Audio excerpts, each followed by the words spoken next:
Баршаңызға ассалаумағалейкум. Мағжан Жұмабаев атамыз айтып кеткендей, айбатты арыстан мықты ма, жоқ әлде қайратты жолбарыс мықты ма? Алдымен бұл екі жауынгердің өлшемдерін бірден салыстырған жөн.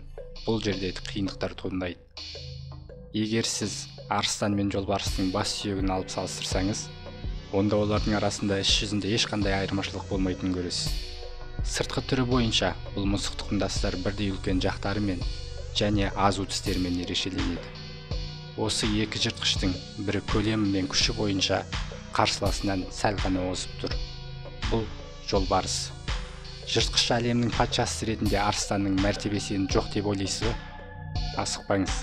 Арыстан мен жолбарыстың ішінде еркектер аналыққа қарағанда үлкен. Сондықтан жауынгерлік қасиеттерін бағалау үшін біз еркектерін аламыз. Арыстанның дене ұзындығы 2,5 метр. 2,5 метр күшті бұлшық етті, тырнақтарды, тістерін және ақырған ашуды көз алдыңызға елестетіп көріңіз. Бұл тірі машинаның салмағы 250 килограммға дейін жетуі мүмкін. Оның үстіне оның бойының ұзындығы 1,20 метр. Әрине, жолбарыс ұзындығы мен массасы бойынша арыстаннан сәл асып түссе де, арыстанның бойы жабайы мысықтардың бойының ішінде ең ұзын болып саналады. Табанындағы тырнақтар 7 сантиметрге дейін жетеді. Тырнақтары көптеген мысықтардың тырнақтары сияқты ішке шегінеді. Сондықтан үнемі ұстарадай өткір болып тұрады. Арыстанның тістері одан да ұзын 8 сантиметрге дейін жетеді. Осы тістердің арқасында ең үлкен жануарларға да аңшылық жасай алады. Көбінесе ұрғаш арыстандар бөкендер, зебралар мен газельдерді қуғынға алады. Ал еркек арыстанмен бірге жирафқа немесе жас пілге де шабуыл жасай алады. Табысқа ешқандай кепілдік жоқ, бірақ ойлап қарасаңыз, сіз бірнеше пышақпен пілге қарсы шығушы ма едіңіз? Ал арыстандар үшін бұл соншалықты қорқынышты жау емес. Азу тістері құрбанның мойнына жетуге мүмкіндік береді. Жақсы үйлескен топтық жұмыстың арқасында үлкен олжаға кенеледі. Жолбарысқа келетін болсақ, оның өлшемдері одан да әсерлі. Оның кейбір түрлерінің ұзындығы құйрығын қоспағанда 3 метрден асады. Салмағы арыстанның салмағынан да асып түседі. Жолбарыстар кейде 300-320 килограммға дейін жетеді. Тырнақтарының ұзындығы 10 сантиметрден асады. Жолбарыс арыстанға қарағанда өте сымбатты және икемдірек болып келеді. Бұлшық еттері де өте дамыған болғандықтан бірге бір үлкен бұқаны құлата алады. Бұл ретте жолбарыс пен арыстанның аңшылық стилі мүлдем өзгеше. Арыстандар прайд деп аталатын топтарда өмір сүреді. Көп жағдайда тек ұрғаш арыстан ғана аң аулайды, ал еркектері сирек қосылады. Үлкен баяу олжаға келгенде еркектері де көмектеседі. Неге деп ойлайсыз? Ұрғашылары еркегіне қарағанда әлде қайда жылдам. Сонымен қатар сары жүндерінің арқасында савананың қалың шөбіне жақсы жасырыла алады. Ал еркек арыстандар болса, мойындағы қалың жалының есебінен көзге жылдам түсіп қояды. Арыстандар тығылып шап беру стратегиясын қолданады. Бір ұрғаш арыстан жемтігін үркітеді және оның артынан жүгіреді. Бірақ өзі қуып жету үшін емес, оны тікелей жақын маңда күзетіп жатқан басқа арыстандар қақпанына түсіріп беру үшін. Содан кейін олар бірігіп жабылып жүріп олжаны құлатады. Ал еркек арыстанға болса ең дәмді бөлшектері бұйырады. Жолбарыстар барлық жабайы мысықтар сияқты жалғыз өмір сүреді. Олар жемтігін өздері тұратын джунгли мен ормандарда тұтқиылдан аулайды. Олжасы өтіп бара жатқанда жолбарыс оған арт жағынан жүгіреді. Оның тактикасы қуып жету емес, жылдам секіру, бәрін шешетін 1-2 соққы жасау. Сондықтан олар арыстанға қарағанда әлде қайда епті келеді. Жолбарыстар биіктігі 4 метрге дейін, ал ұзындығы 10 метрге дейін секіре алады. Олардың массасы өте үлкен болғандықтан бұны нағыз ерлік деп санауға болады. Жолбарыстар мен арыстандар табиғатта көрші жерлерде өмір сүрмейді, яғни тамақ үшін бәсекелестікке түспейді. Өйткені арыстандар жазықта, ал жолбарыстар болса орманды пайдаланады. Осыған байланысты оларға олжа үшін күресудің қажеті жоқ. Ал енді кім жеңеді деген сұраққа оралсақ, өзі жалғыз өмір сүруге дағдыланған, мықтырақ әрі үлкенірек жолбарыс арыстанды оңай жеңеді деп ойлайсыз ба? Сіз қателесесіз. Осы жабайы мысықтардың еркектер арасындағы жекпе-жектердің көпшілігінде жеңімпаз болып көбінесе арыстан шығады. Неге? бірнеше себеп бар. Иә, жолбарыстар үлкенірек, бірақ айырмашылық аса қатты көп емес. Тағы бір нәрсе өмір сүру салтында. Осы өмір салтының айырмашылығы арыстан мен жолбарыстың қайсысы мықтырақ деген сұраққа жауап береді.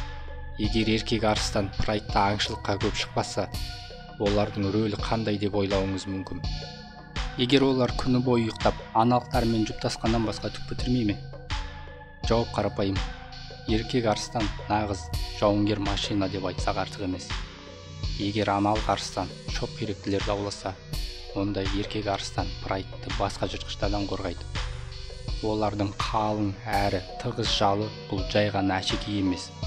Ол басқа жыртқыштардың тырнақтары мен азу тістерінен қорғайтын қалқан деп айтсақ болады. Иә, жолбарыс буйволды немесе қабанды өз жалғыз ұстай алады. Мұнда тек буйвол ғана шоққұйрықты. Буйвол жолбарыспен бар күшімен күресуден гөрі қашып кеткенді абзал көреді. Ал арыстандар болса ылғи өзі сияқты салқын мінезді жануарлармен күресуге мәжбүр. Арыстан үшін ең басты қауіп бұл олардың прайдына ие болғысы келетін басқа еркек арыстандар. Арыстандар өздерін ғана емес, балаларын да қорғайды. Өйткені, егер прайдта көшбасшы өзгерсе, оның балаларына орын болмайды. Жаңадан келген еркек арыстан бәрін өлтіріп тастайды. Африкалық арыстандар мен гиеналар арасында кикілжің аңызға айналғанын білетін боласыздар. Гиеналар әлдеқайда кіші. Олардың аяқтары әлсіз, бірақ жақтары өте күшті. Бытырлатып сүйекті де жей алады. Гиеналар топтасып шабуыл жасайды. Ал жолбарыстар қай аймақта өмір сүрсе де әрқашан ең үлкен жыртқыш болып табылады. Әрине, тек қана аюды қоспасақ. Жолбарыстар анда-санда аюмен кездесіп тұрады. Бірақ бұл екеуі азық үшін табиғатта бәсекелестер емес. Міне, келтірілген осы мысалдар табиғатта арыстандар жолбарыстарға қарағанда тәжірибелі және шыдамдырақ жыртқыш екенін көрсетеді. Тағы айтатын жайт, арыстанның төбелесу техникасы әлдеқайда жақсы. Басқа жыртқыштармен бірге дуэл кезінде жолбарыстар артқы аяқтарына тұрып, алдыңғы аяқтарымен ұрады. Керемет, мұнда күмән жоқ. Бірақ тірелудің әлсіздігінің арқасында соққылар тез, максималды күштен алыс болады. Ал арыстандар болса үш аяғымен тұрып төбелеседі. Алдыңғы аяқтарымен кезектесіп соққы береді. Бұл өз кезегінде үш аяқпен тұрғанда жақсы тіреудің арқасында олардың әр соққысы максималды күшке ие болады. Жолбарыс сияқты жылдам соққылар сериясының орнына арыстандар дәл бір соққы жасайды. Онымен қоса жолбарыстарда қорғаныс беретін қалың жалдар жоқ. Сондықтан арыстанның азу тістерінің жолбарысқа жету мүмкіндігі жоғары. Жолбарыстар болса найзағай сияқты жылдам секіріп барып аң аулауға дағдыланған. Ал арыстандар әлдеқайда ұзақ күресуге дағдыланған. Иә, жолбарыстар арыстаннан бір шама күшті болуы мүмкін.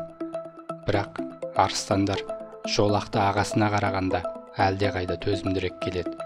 Дөп басып айтқанда, соңына дейінгі шайқаста төзімділік бәрін шешеді. Жолбарыстар болса мұндай төбелестерден аулақ болуға тырысады. Жолбарыстар жекпе-жекте жеңіске жеткен кездер де көп болды. Сонымен қатар бір жолбарыс бірнеше арыстанмен төбелесе алады. Бірақ оларды аяғына дейін жеңе алмайды. Егер жекпе-жек соңына дейін созылса, онда басымдылық еркек арыстан жағында болады. Жолбарыс пен арыстан арасындағы жекпе-жектер эксперименталды түрде де сыналған болатын. 1946 жылы үш арыстанды үш жолбарысқа қарсы қойды. Басында жолбарыстардың басымдылығы көрініп тұрды. Арыстанға қарағанда белсендірек төбелесіп жатты. Бірақ таңертең үш жолбарыстың өлі денелері табылған болатын. Айтпақшы, арыстанның аң патшасы деген титулының ұзақ уақытқа созылған тарихы бар. Ежелгі римдіктер бұл жануарды осылай атаған болатын. Және бұның барлығы гладиаторлық шайқастарға деген сүйіспеншілігінің арқасында. Кейде римдіктер жануарларды бір-біріне айдап салды.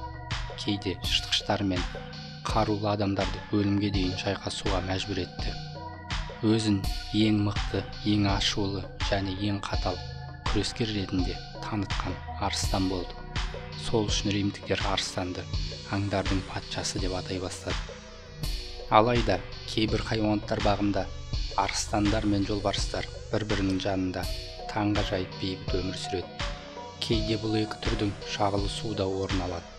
Еркек арыстан мен аналық жолбарыстың шағылысуынан лигр туылады. Бұл лигрлер арыстан мен жолбарысқа қарағанда әлдеқайда үлкен. Оларға өсу гендері арыстаннан беріледі. Лигрлардың ішіндегі ең үлкеніне Геркулес деген ат берілген болатын. Артқы аяқтарымен тұрғанда оның биіктігі 3 метр 70 сантиметрге жетіп, салмағы 400 килограммнан асқан.